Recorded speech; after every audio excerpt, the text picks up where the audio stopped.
I have been a police officer for 19 years. Angela Kamaski proudly wears her police uniform when she's on the job. I love my job and serving my community. In it, she serves Madison. I have learned over the course of my career to never assume anything. Through it, she sometimes sees things from a different perspective. What we should hear about is that every day on a daily basis, officers go to calls all over our communities, and they deal with high-stress situations, very volatile situations, and they resolve those with the best possible outcome every day.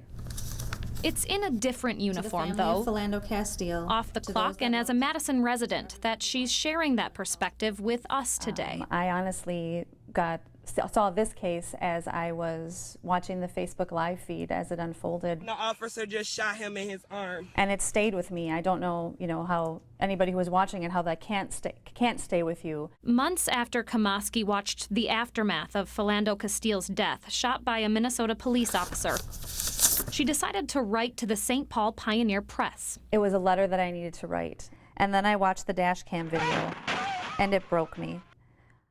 I think a lot of times officers don't feel that they can speak out about what they see. And if they see that something is troubling to them too, just like it's troubling to the community, maybe there could have been another outcome. How can we ever expect to rebuild trust within our communities?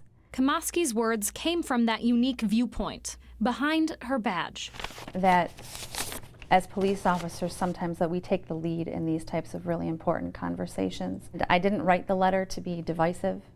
I wrote the letter in hopes of letting people in our communities know that we hear you, that we're members of your communities too, and that we can work together to do better. I am sorry. This shouldn't have happened. His life mattered. No matter what your uniform, Kamaski's perspective is perhaps one to learn from. When I go home, I'm a member of this community. I'm a proud member of this community. I'm a wife, I'm a mother, and I think that it's everybody's job to speak out and start those hard conversations. In Madison, I'm Leah Linscheid for WISC News 3.